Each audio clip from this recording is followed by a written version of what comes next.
Hello and welcome to the Brochat for the People podcast. Today's episode is brought to you by three creepy ceramic rabbits. Beauty is in the eye of the beholder, right? Well, if you have a warped sense of aesthetics, this is the find of the century for you. I'd throw them in the trash, but I'm afraid they'd return in the middle of the night seeking human flesh and retribution. Please save me from these things. Take them. All right, let's go.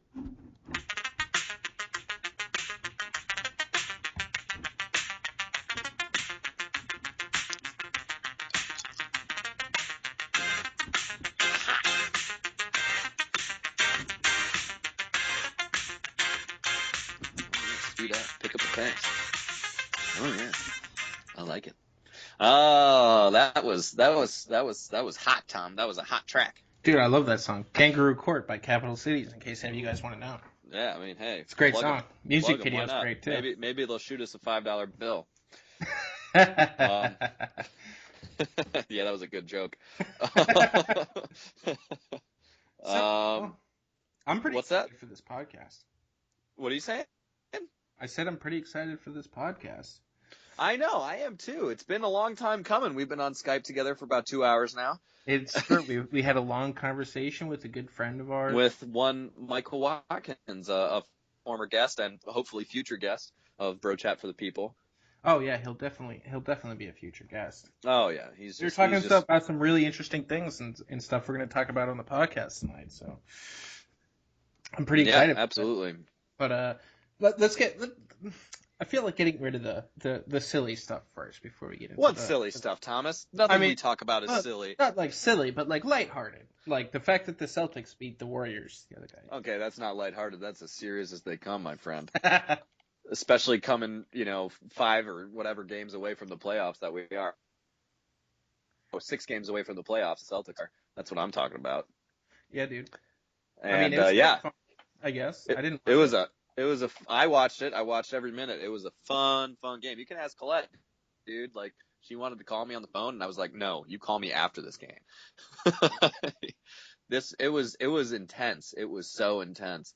The Celtics were up by 4, going into they were up by 3 going into the fourth quarter, and it stayed that way. They tied the fourth quarter, same amount of points, 27-27. Just a lot of fun to watch. And it just, from start to finish, the Celtics had a fantastic game plan from President Brad Stevens. And and obviously they got a bit lucky because let's be real for a second. They're not as good as the Warriors on a day-to-day basis. They're just not. Who but cares? They beat them on Friday. They beat them on Friday. If this was the NCAA tournament, they'd be headed to the national championship right now. That's true. Well, speaking of Colette Gay, her and Audino, man, whoever wins the title, if UNC wins the title, she wins. If Villanova wins the title, then Audino wins, and they'll come on as a guest for us. Speaking of which, Villanova, dude, they crushed. Dude, I watched that game and I was just like, oh my god, this is so embarrassing. I stopped watching when Oklahoma went down by 30 because I was holding out hope for a long time. I stopped watching when they came out in the second half, and they got like 6 offensive rebounds in a row on the same round, and they didn't score, and I was just like, nope. Nope. And not coming back. Sorry. It was funny to me, man. And then Villanova came down and scored a 2-pointer and like easily, and I was just like, yeah, no, this game's over. Sorry. You're already down 14. You're going to lose by 50. Dude. And they ended up losing by 44. So pretty close there. Which was just absolutely atrocious and embarrassing. I mean, it was disgusting. Buddy Hield averaged 30 points a game until the Final Four. So what did he have this game? You got to give him some credit. What's that? What did he have this game? He had 9 points and 7 rebounds. Good job from your best player, the guy who's supposed to carry. Hey man, like sometimes the shots just don't fall. You got to be able to rely on others. That's why one player can't win the entire tournament by himself. You gotta have some sort of team. I don't know if Kareem Abdul-Jabbar and Bill Walton would agree with that, but. Oh yeah, okay, yeah, whatever. Say whatever you want, man. Look, and it's not like Oklahoma wasn't getting good shots. They got plenty of shots. They got plenty of great shots. They were just, it was incredible. None of them went down. And Villanova, all of them went down. 70% of their shots. Dude, they were on, man. We talked about it. We talked about it a little bit. Like, look, if they're on, they're on. They're going to win. But, like, we thought maybe Oklahoma could stop them, / Buddy Hield could score all the points. But nope. Yeah. It had nothing to do with that. Apparently, Villanova just had a really bad shooting game last time they played, going 4 for 32. Oh, yeah. Now they're just like, nah, we're done. Exactly. This game they went 35 of 49. Like 71.4%, 11 of 18, so 61% from 3. Like, unreal. And then obviously you look at Oklahoma. And okay, so first of all, Villanova had 49 shots. Oklahoma had 60. And they scored 44 less points. Yeah. Oklahoma was 19 of 60 in this game. That's disgusting. 6 of 27 from 3, so 22% from 3. I pray for that. It was seriously, you have to just, and that you just got to pray for him. Well, wait, Tom, wait. Do you think it's okay to pray for your sports teams? Yeah, absolutely. Absolutely, huh? Absolutely. I think I'm with you. Okay. I mean, this isn't this yeah, because you just segued into this quite nicely, but we actually You're welcome. Received a listener's email. Yeah. For for the second time. I don't know. No, yeah, for the second time that he emailed, yeah, and let's be honest, like, guys, here we are talking about it on air. Like, email us, we'll talk about it. Yeah, seriously, we got nothing else to talk about. You got questions, we got answers. I mean, this is your place for this is your source for our invaluable opinion. Exactly. Oh man, couldn't have said it better myself, Thomas. But yeah. This is an interesting issue because, I mean, first of all, it seems trivial to pray for your sports. Of course, yeah. It almost seems like you're kind of embarrassing God by praying for your sports team. Like, of all the things in your life that are going wrong, you're praying for your sports team. Really? Yeah, I know. But hey, it can add some real solace to your life and purpose to your life. Just having these sports teams do well for you. I mean, it can add purpose to your life. I mean, I hate part of the reason I'm such a good Catholic, but is like, because the Patriots are so good, and I pray for them every year. I don't pray for the Patriots. I don't think I'm a good Catholic. Anyway, I try to be, but anyway. But it's one thing to say, is it okay to pray for your sports team? Because, I mean, like, I'm sure God, as long as he wants you to talk to him, and if it's about your sports team, then he doesn't care. Nothing is too trivial for God. Like, come on, like, he just wants to have a relationship with you, and he wants to be, if this is something that you care about, he wants to hear about it from you. Yeah. But at the same time, does he actually care? I think that's the better question. Do your prayers in some way reach him? And I think that's the real interesting question here. That is an interesting question. I would say that well, first, obviously you brought it up. It's a question of it's kind of a question about prayer in general. Like, obviously prayer in general is good. God wants to have a relationship with you. He wants to hear every aspect of your life. And sports is obviously an aspect of your life if you're playing for your sports team. Not playing, rooting. Did I say playing? Yeah, you said. I meant praying. Praying. Praying. Anyway, I would say that, he takes into account that these prayers that are offered in the world. He takes into account all prayers that are offered into the world. We shouldn't think that prayer is about changing God's mind, though. It's not about changing God's mind, even though he's omniscient. He already knows what's going to happen. But prayer makes a difference in that it can affect possibly what God has chosen But is it like praying for something? You have to hope that he will make up his mind. And you can say he's omniscient and he's outside of time, but that fact itself, you praying for something will influence his action. That's what I'm trying to say. Before he even started. So I mean, like God has chosen to create almost. Like for instance, like if you were praying really, really hard that Carlton Fisk's home run would stay fair, just like in your mind. I mean, he could have look. I'm not saying this is what happened, but this is not outside of his power to have created the world in which on that certain night, due to the weather, the wind was blowing in a certain direction. Of course. And that it stayed fair because from that time, you became a much more joyful person, and maybe you went back to church, and who knows what happened. But maybe Carlton Fisk went back to church. Who knows? He would do all of that for you, and I'm sure of that. But so you never know what happened. So there's no point in against it. You know how long that ball was in the air. And Carlton Fisk was like waving it fair for like 18 years. And in that moment, he's probably like, God, Lord, if this goes fair, I am going to dedicate every single moment and action of my life to you after this. And I know it's not good to make deals with God, but hey, who knows? Maybe come on. Like, it has an effect. It brings you closer to God. I mean, like, why not vote? Why not pray for your sports team? You never know what'll happen. And I think he does care. I think a lot of things. I still think to this day, since he cares about what we care about.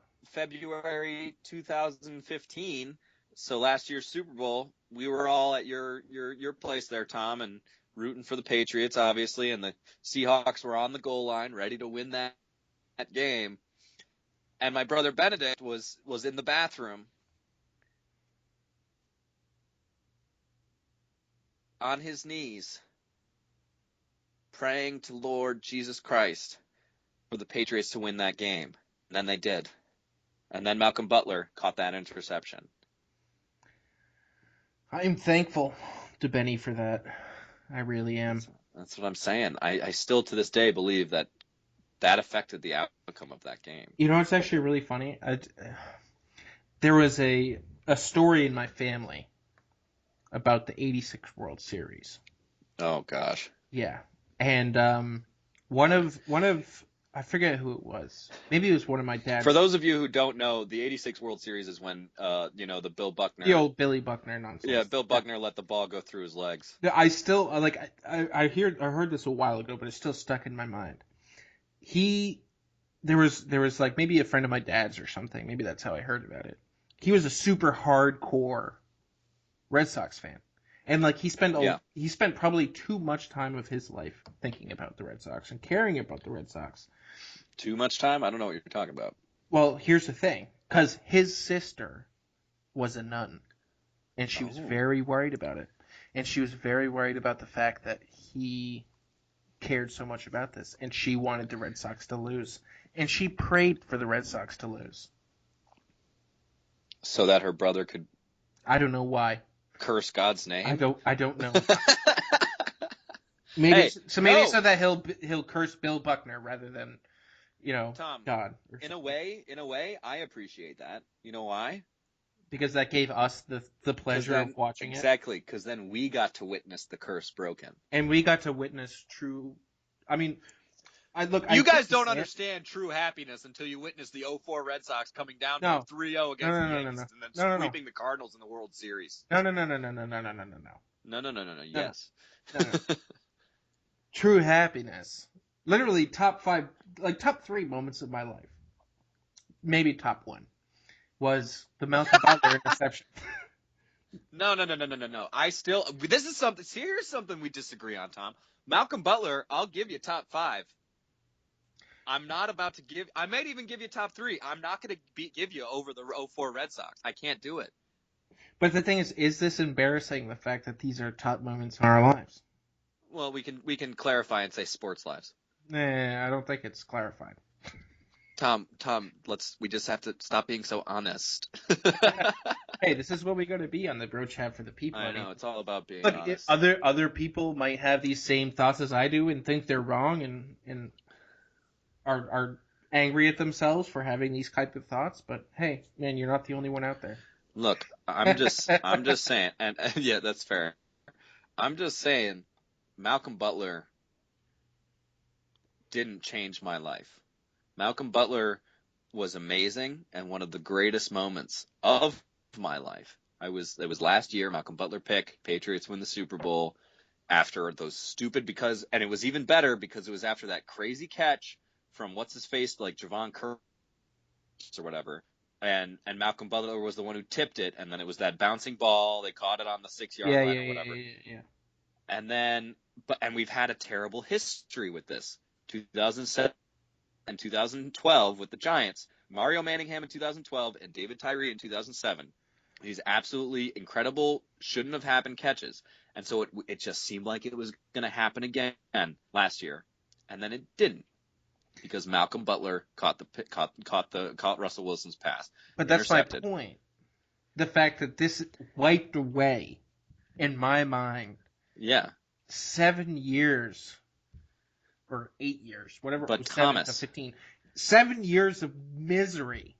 It just wiped it all away. Look, yes, but Thomas, you have to think. We didn't live through the 86 years. Dan. I understand that, Tom. But you have to think. 12. Well, that's what I'm saying. We were Red Sox fans before we were Patriots fans. Yeah, true, but at the same because when we were little, we were into baseball and we started watching baseball before we started watching football and following baseball before we started following football. Yeah, you listen on the radio when you go to bed. You listen exactly. And so we were more emotionally connected to the Red Sox. True. And the Patriots had already won in 2001 and 2003 and 2004.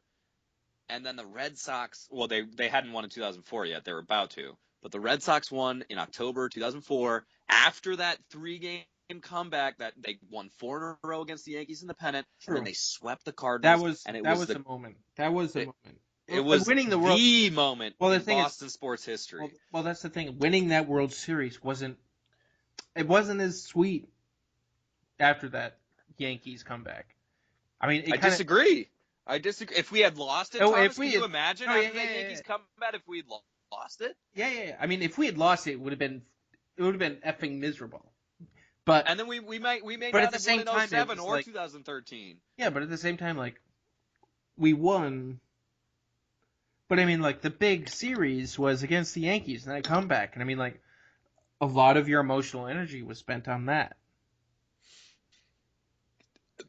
Thomas, I don't know if there's a limit on your emotional energy, but my emotional energy was just. I was ecstatic. I don't know what to say. I was ecstatic, but I mean, like, David Ortiz, flying it out to short shallow field after Dave Roberts, stole second base and was much better than what's his name?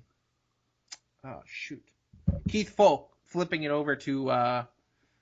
Whoever's at first base at the time, Millar or something, for the win of the World Series. Yeah, because it was awesome. Because we swept them. Like, we swept them. Yeah, we were up 3-0. But if it was game 7, who cares? That doesn't even matter. The fact is that we won the series for the first time. I know we didn't live through the 86 years, but for the first time in 86 years since 1918.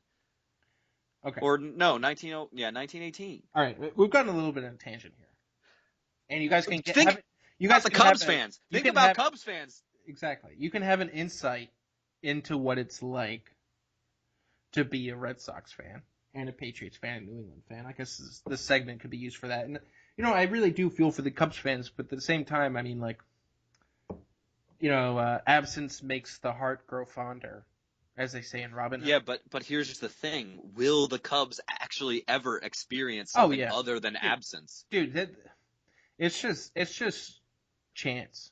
Tom, no, Tom, you're a baseball player. You're a baseball fan. You know the superstition. You know it's real. You know the curse is real. So stop it with this shit.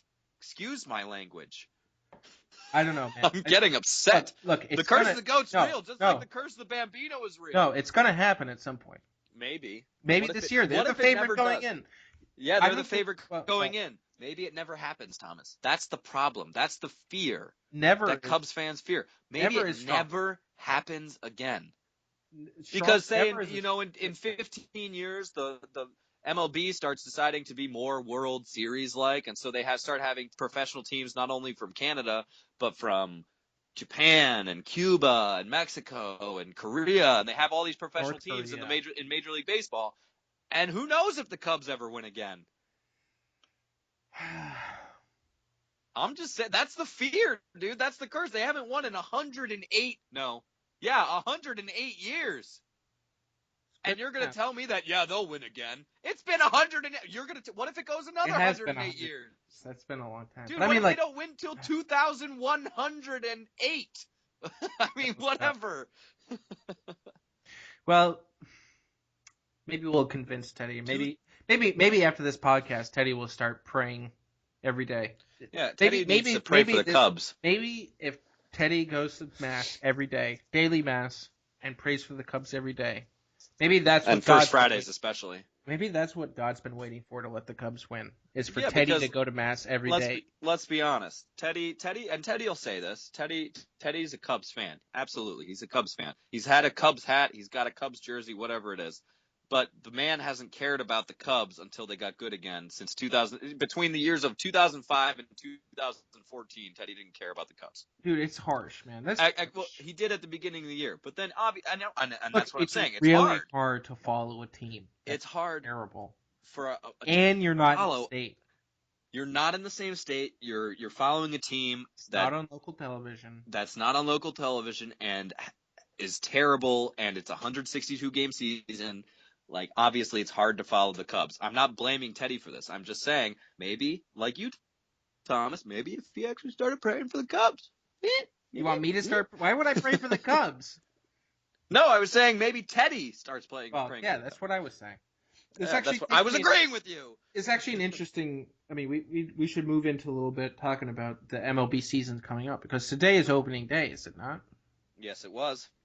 So, today being Sunday, we're recording it. Yes, I think most of our listeners have figured out that we recorded the night before. Yeah, but what if we get new listeners? Well, they'll figure it out too. I mean, come on, like we just gotta be honest with them. They'll be unless they're listening to it at midnight, which I don't suspect many of them will. If they do, they can get in on the joke with us. But I mean, they'll be listening tomorrow at work, at school, or whatever. And we anyway. MLB season this year, I think. I mean, it's always early. Like, you don't even want to say anything about any teams, who's the favorite coming in, because the MLB is just so fickle. Like, you think one team's great, and then they just completely shit the bed. Like the Red Sox last year, you looked at their lineup coming into the year, their hitting lineup, and you're like, oh my lord, they might just score a bazillion runs this season, and then they are just terrible because their pitching wasn't great. We knew the pitching wasn't going to be that good. I mean, the plan last year was that they would have these workhorse pitchers who would pitch 200 to 300 innings, and the 200 to 300 innings, whatever it is, 30 starts, 10 innings a game, whatever it is. Yeah, exactly. 200 to 300 innings a game. And the stupid lineup would just, score 6-7 runs a game. And that's what they were kind of hoping for, and it was a complete disaster.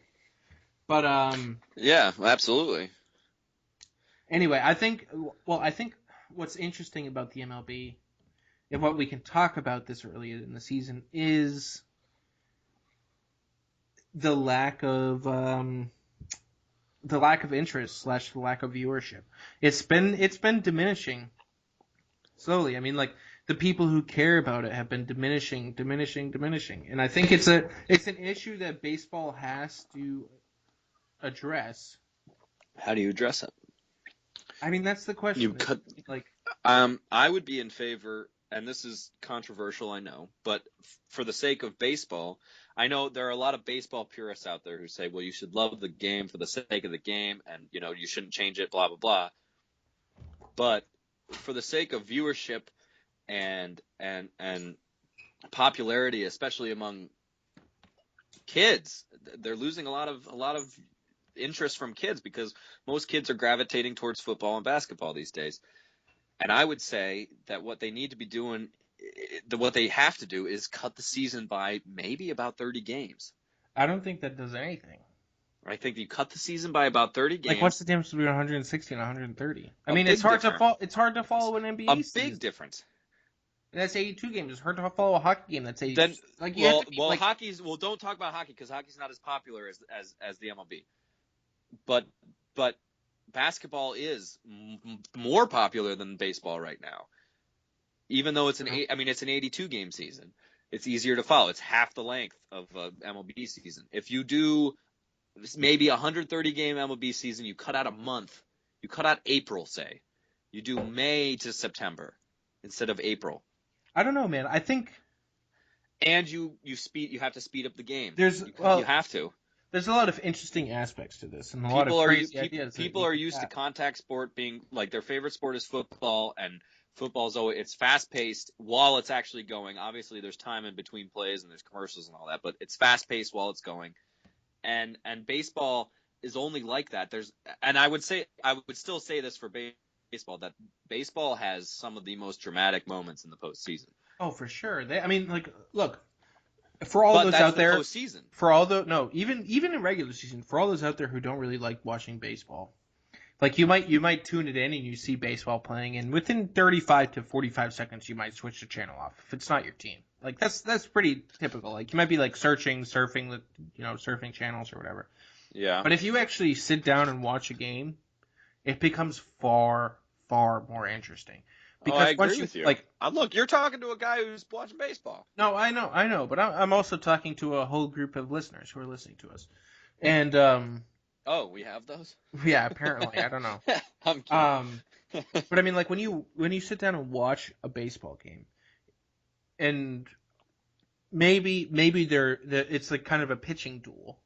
Like those are usually actually the most boring games to watch because nothing. Well, for the majority of the game, for the majority of the game, inning, until you get later. Oh my gosh. Yeah, 7th, 8th, 9th inning when it becomes like, wow, this is like a one swing in the back and win the game. But I mean, like a pitching duel in the 3rd inning is kind of like, I mean, like even if he hits a home run, it's one run, and then they'll have to make it up. But, totally. But I mean, like even the relationship between each at bat from the different players, you can see the way that the pitchers, like everything is so deliberate and so planned out and so strategized.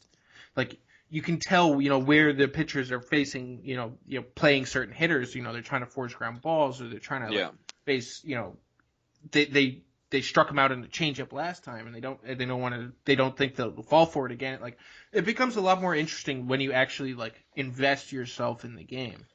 Oh, absolutely. But that's the problem, is getting people to invest in the game. Exactly. That is the biggest problem, because we don't have the attention span to watch a baseball game. Unless you're at the game, because a lot of times. Unless you're at the park, because it's so much fun. The park is great. I mean, I love going to the park, but I have to say. I mean, unless it's like a Patriots, a fantastic like close Patriots game, a regular season game, I much prefer, even though it doesn't mean as much. I much prefer going to a baseball game. Wait, to a Patriots regular season game? Is that what I just heard? You prefer going to Patriots regular season game than a Red Sox Patriots? Unless it's something that actually means anything. Like if it's the Patriots playing the Bills and they're going to crush them, I mean, who cares?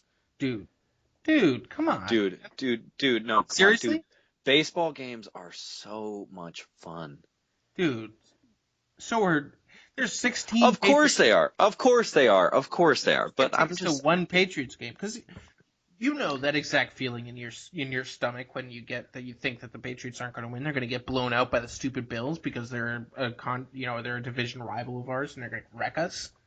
Like, come on. Of course I know that. You know that. You never, like, despite us being Patriots fans, and we win all the time, and we win a shit ton of Super Bowls, and we literally go 12-4 every season, every single Patriots fan, no matter how much trash they talk, literally goes into every single game thinking, "Oh my God, we're gonna lose this shitty team. If we lose to this shitty team, then we are going to be so embarrassed. Like, really, really, Patriots, you lost to the, who knows." You lost to the Jaguars. It may be an elitist attitude. I don't know, but it's definitely really you lost to the Jaguars. Well, that would never happen, but you lost to the Bills. But I was scared about the Jaguars game before going in. I don't care. I was like, dude, I'm scared about every Patriots game. I'll be honest. Of course, you're right. And then we'll be the laughing stock in front of the team. And it's not even just being scared. It's almost because Tom, we talk about this like during the season. We talk about our what we think is going to happen, and then we'll say like what we really think is going to happen during like before the game, like every game, and we'll talk about it. And we'll both just be like oh my gosh, like we're going to lose this game. There are professional athletes on every single team. There are great players on every single team, and anything can happen. You know, like who was it last year? That I feel like we had a game last year where Tom Brady just did not play well, and he just threw. He had a couple. I mean, he just like threw a couple picks and we ended up losing the game, kind of thing. The Dolphins. No, the Dolphins. The Dolphins and the Eagles. Yeah, like whatever it was, like anything can happen. Tom Brady isn't a perfect god. As great as he is, he's not perfect. He's a demigod. Well, I would worship him. How very Catholic of you, Thomas. I know, right? I don't even know what idolatry means. Hey, these are the struggles of a Catholic Patriot fan. You're right, Thomas. And you're right. I struggle with the same thing. You're right. I'm thinking in my head. I'm thinking just about how awesome a Patriots game, or not a Red Sox game, is to go to at Fenway. But you're right. A Patriots game is more exciting, mostly because there's only 16 of them. Yeah, second. But seriously, going to a Red Sox game at Fenway Park, like there's nothing like it. I wish the beer was cheaper. Huh? I said I wish the beer was cheaper. Yeah, $10 for a pint is a little much. Yeah. But a pint of Bud Light, I should add. Great bait for all you people living up there in Massachusetts who listen to us, meaning 0 people. I listen to it usually. That's true. You are in New England now. I forgot about that. Yeah. Great date for you and your lady or your man. No, she's okay. Yeah, you're right, Thomas. Never mind. I was gonna say she's in Florida, but no, my man is up here with me. Jeez. Anyway. So you don't. I mean, do you think the viewership or the MLB? You think MLB's on the upward or the downward slope? It's on it's almost stagnant, I think. But if it's going anywhere, it's a slight downhill slope. I think it's because of the rise of the NBA. I think the NBA has the NFL, dude. Well, the NFL obviously, but the NBA you can't ignore the numbers. The NFL or the NBA has gotten vastly more popular. Look, it hasn't gotten vastly more popular. It is at the same amount of popularity that it has 5 years ago. And here's my explanation. No. I think, look, this is my argument for why it's the NFL rather than the NBA taking from the players or from the viewership. In 2 simple words. Yeah. Fantasy football. I would say that it's taking from viewership because for the first 2.5 months of the MLB season, you have NHL and NBA playoffs. That's not. I don't think that's what's the big deal. I think that's a big deal. If you look at the baseball numbers, I haven't looked at them, but I'm almost positive that later in the season, post All-Star, like July on, post All-Star break on or whatever, obviously because it's closer to the playoffs and you have these playoff races, but also because people aren't watching basketball and hockey anymore, so they start watching baseball again. Yeah, maybe you're right. But I mean, I just think that the NFL and also because of the length of the season, people like even you and myself, Thomas, we talk about opening day and we're like, oh, opening day, that's exciting, and then we're like, but it's a 162 game season. Talk to me in July. Yeah, I mean, like, what was it, the 2011 World Series? Between who? The Red Sox. Didn't they win in 2011? No, 2013, bro. 2013, whatever it was. Yeah. Anyway, that was the Patriots who won in 2011. Well, they went. They lost. They lost to the Giants. I always get my championship teams messed up. I know, because there are so many of them. 2011 was also the Bruins. Okay. Well, basically, oh shit, I forgot what I was going to say now. I'm sorry. Is that my fault? Yeah, it was your fault. I'm sorry. No, I apologize sincerely. Shit. There's something about the viewership. Anyway, I'll think of it later. I'll bring it up again. But of course. But yeah, so we don't really. I mean, we'll see. Oh no. I remember what it was now. Okay. There was one of the seasons where we won a World Series where we started like 1-12 or something in the first 12 games. Everyone's like, oh, I think that was. I honestly believe that was 2013. Yeah. That's what I think it was the most recent one too, where we started. And then we finished like 98 and whatever. Yeah. 98 we killed and 64 or whatever it is. That's just an example of why, like, look, every game matters, just like every vote matters. Because there are so many of them. There are so many of them, but like if you start taking out groups of them or one of them, you can take out all of them, and then it doesn't matter at all. I don't know. That's my view of it. But I don't know. We'll us at the Brochat for the people. We'll keep an eye out on that MLB season for you if you don't feel like listening to it. Oh, absolutely we will, because also, Thomas, because this is our first year of doing fantasy baseball, and we have to pay a little bit more attention, at least in the beginning. This isn't and also we fantasy baseball, bro. Well, that's not my first year, but together. But we also have our don't worry guys, we also have our MLB expert John DeMasi on hand at all times. So, at all times. Just in case you need an update. We can't get rid of him. Oh goodness. Yeah, I don't know. Yeah, we're quickly closing upon a really, really great time in sports. I mean, like, we have this March Madness thing, which is like the only redeemable part of the late winter, I would call it. But we're quickly falling upon the springtime, and you got the beginning of the MLB season, you got the hockey playoffs, you got the NBA playoffs, and you got the NFL. The hockey playoffs are so much fun. You just got thinking about NFL, just waiting for the NHL. And the draft as well, yeah. Yeah. So we'll be giving you some interesting thoughts on those, what's happening. But I feel like that wouldn't be as interesting for people who aren't Bruins and Celtics fans, because we're going to stop caring as soon as those people are eliminated. Yeah, it's possible for sure. I mean, we might talk about the Cavs a little bit just because we love Colby, but. Oh, and by the way, Danny, I just want to say that yeah. Who was still not high on Oklahoma?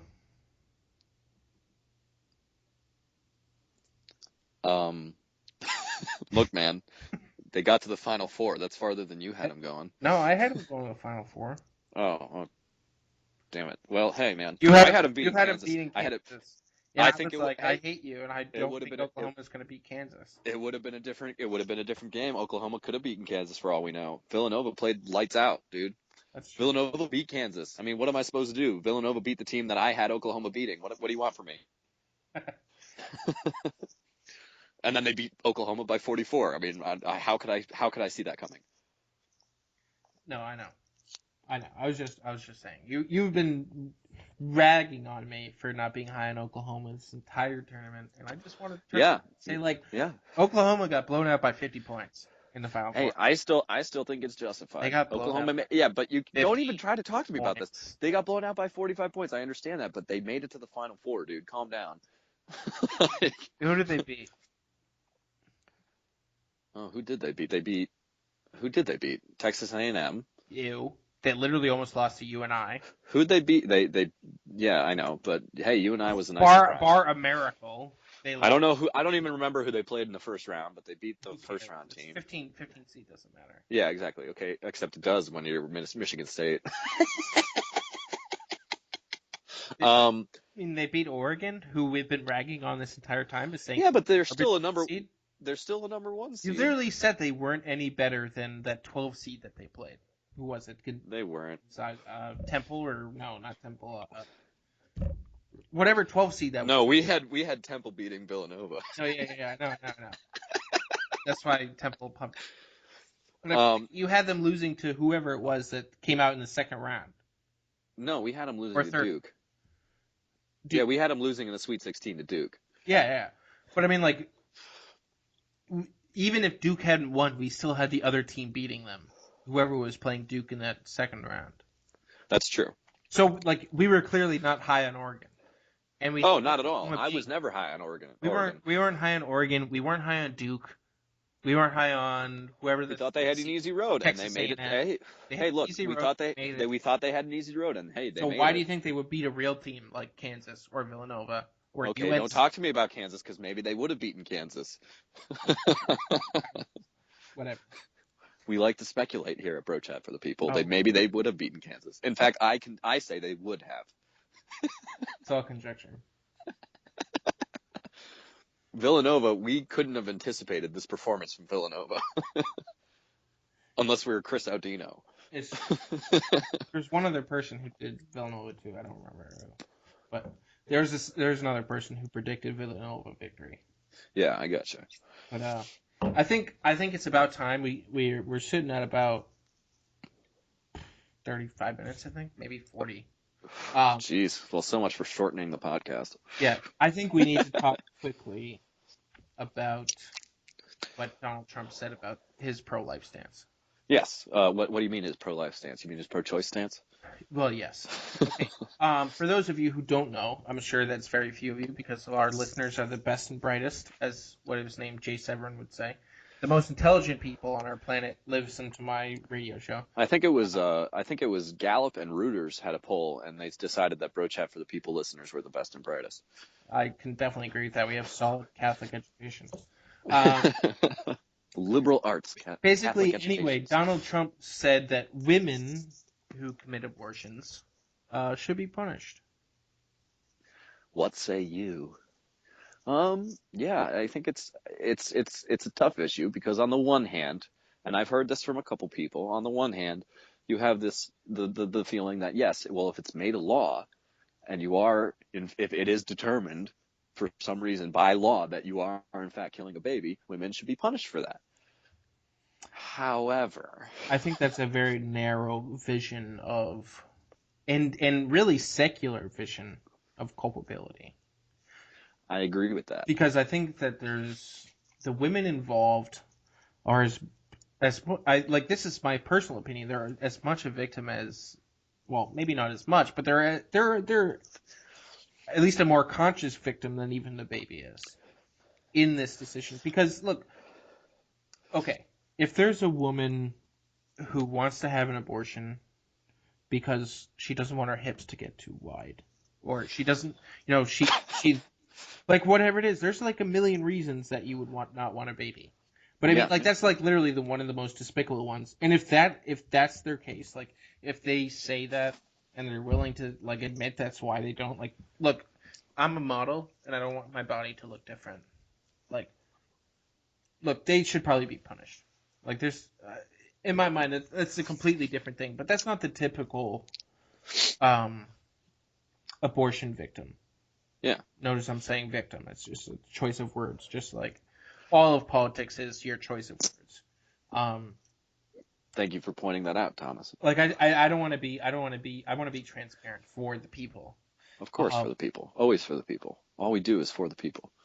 But I mean, like, this is something that's I'm not trying to manipulate you. I'm just trying to let you see my facts, because honestly, when I first heard this story, I was a little bit like, yeah, I mean, like, they're breaking the law. Like, why shouldn't they be punished? But then I was like, wait a second. Like, come on. Like, you're talking about a woman who typically their parents, like you're 16 and you're pregnant. Like, this is literally going to ruin your life. And they're not thinking about the baby at that point. They're thinking about something else. And, or their boyfriend or their, is pressuring them into this kind of thing. And I don't... How am I going to take care of this baby? How am I going to support this child? Financially, how am I going to support them? Emotionally, how am I going to support them? I'm a depressed psychopath right now. How am I going to have this child? And then, like... Thomas, are you saying that all pregnant women are depressed psychopaths? No, I'm just giving... I'm just giving examples of things I know, that I'm could kidding. situations that could be the problem. And I don't think that you can just say outright that women should be punished for this. I mean, like, look, how do you connect and bring together Planned Parenthood and pro-lifers? By saying things like Donald Trump said. Like, look, this is, in my mind, there's two possibilities for why he said something like this. Number one, he's trying to pander to the pro-lifers. And in his misunderstanding of what the pro-life message is, yeah, he said this thinking, key. This is what pro-lifers think. Like, these women are terrible people, and they deserve to be punished for aborting these children. I think that's key, is his misunderstanding. Well, absolutely. Exactly. This is what he thinks a pro-life message is. Yeah. And the second is that he doesn't want to be president, and he's just saying crazy things because he realized suddenly he's in the lead and he's about to become president, and that'll be a giant pain in the ass. And he doesn't want to be president, but his pride is too big, and so he's decided that he's going to stick with it because he's prideful. No, I think this is him saying these ridiculous things, just trying to. It's like the only explanations for why he would say something like this, because he's clearly not pro-life. When you say something like this, if you've been involved with the pro-life movement at all, then this isn't something that you say. This isn't something you believe. And those are my only two explanations for it. I agree, Tom. I think if you're a pro-lifer, and by that I mean you are pro-life and you've been involved with the movement and you voted pro-life and you care about this issue, and it's a top issue for you. The pro-life movement really sees women who have had abortions as victims, and they're victims of a horrific horrific policy that is abortion. And most women, just kind of jumping on your back here, most women who have abortions have them in a kind of a state of desperation, and they don't know what else to do. And they don't know what else they're at a loss. They feel like they have no other direction, no other way to turn. And so as pro-lifers, you see a woman as a victim, and you're not going to punish her. You want to put her on a path to healing rather than just throw her in jail for what she's just done. Yeah. I mean, there might be some argument to say that, if rather than, obviously, I don't think maybe anyone but Donald Trump would condone putting them in jail for, abortion or something. But there might be some argument to say, like, you might be required to get some sort of, mental health classes, or go see a psycho, not a shrink or something like that. Like, you might have to get some sort of help for it. But I mean, like, it's the same kind of thing for the suicide law. I mean, it's illegal to commit suicide. And those people who attempt suicide and fail, I mean, they don't put them in jail afterwards. They, like, get them, all these shrinks and everything to try to help them through it. And I think they don't, like, try to punish the person, because that's kind of has the opposite effect. I agree. Because this is something that's so traumatic to them. Like, piling on is the worst possible thing that you could do. But I think that this is just, like, for me, like, a lot of people, like, what's the big deal about this? Like, come on. Like, he said something like people want to respect the law. If you break the law, you should do it. But for me, aside from that whole argument about it, because I don't think that's really relevant, the fact that this is, for me, shown what his true pro-life stance is. And I mean, there was enough doubt as it is when he obviously when he got up and he talked about how the good things the Planned Parenthood has done. I mean, any pro-life person, any legitimate pro-life person would have instantly said, no, that's not acceptable. That's not a thing that we would ever say. I mean, like, that's like saying, like, the Nazi Party did great things for transportation and distribution of food and in armies, and they did it very efficiently, and they did a lot of great things for that. Like, they did the Volkswagen took off, and they did stuff for small bit. Like, really, you can't talk about the developments of German society from the Nazis. Like, that's not something that's okay.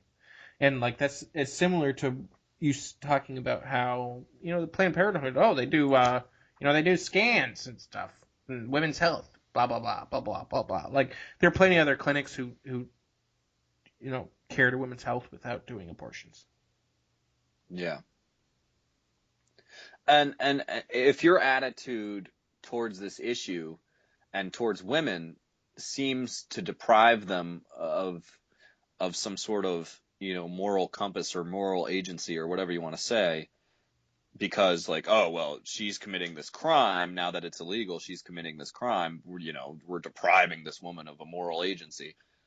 There's a reason behind it. It's because women have been deprived of that. I'm not trying to speak for women, but from my understanding and what I see and what I've observed is that women have been deprived of that when it comes to abortion. Women have been taught as a matter of like the same. It's like the same as like your times tables. Like two times 2 is 4, and abortion is okay. Yeah, the society has completely backed them. Yeah, the society is allowing them like morally, like, this is okay because society says it's okay. Like, that allows them to do these things. Yeah. And so basically to touch on what you said, I mean, like, one of the best criminal defenses in this country is that the person who's committed this crime doesn't know right from wrong. In America, that's certainly true. And so obviously Donald Trump was wrong in saying this, but more importantly, I guess, it shows that Trump doesn't actually bother thinking these things through. He just says whatever comes to his mind and he just shoots from the hip. Because either he doesn't care, or he's trying to incite some sort of reaction from people, or he's just too lazy. Yeah. So, I mean as of right now, withstanding Hillary and Trump being the nominees, I'm not voting. I'm voting third party because I still think inevitably there's going to be a third party candidate that rises out of this election. No, actually, if those two are the nominees. Okay, I think we need to end on a little lighter note here because it's such a heavy topic. But I think I heard an awesome theory about how what's going to happen next. Yeah, what is it? Hillary doesn't quite get the delegates for the nomination. So it goes to a convention for the Democrats, too. Well, yes. But the reason that she doesn't get it is because she's indicted. And then, hold on. Yeah. And then she throws her weight behind Michelle. Because Obama wants to continue his ideas and his lifestyle. Okay, Tom, stop it. This is like straight up pulled from House of Cards, man. No, it's literally not. It sort of is. No, it's not. It sort of is. Mark my words, Michelle Obama is going to be the next. You're right, Tom, because we here at Brochat for the people love the old Nigerian adage. If you're wrong, no one cares, but if you're right, everyone cares. Exactly. The old Nigerian adage. Oh, goodness. I think it's just amazing to me how many evangelicals support this guy. I don't understand it. I still don't get it. Yep. How did Donald Trump win Mississippi? Michelle Obama is going to be our next president. And Obama's going to enjoy playing even more golf, flying around on Air Force One. You're insane, dude. Well, the Obamas, Michelle at least is like, Obama's not willing to give up his strength. My daughters, they're not willing to do that. Do you think she gives a shit about that? No. Oh, get out of here! Every mother cares about their daughter. Dude, come on, I'm not doing this to my daughters. You think there's such bad things happening to them that she doesn't want to be there anymore? They're in the public spotlight. Although I will say this. They're hardly ever in the you see an article about them every 6 months. They were at this baseball game with their mother. Blah, blah, blah.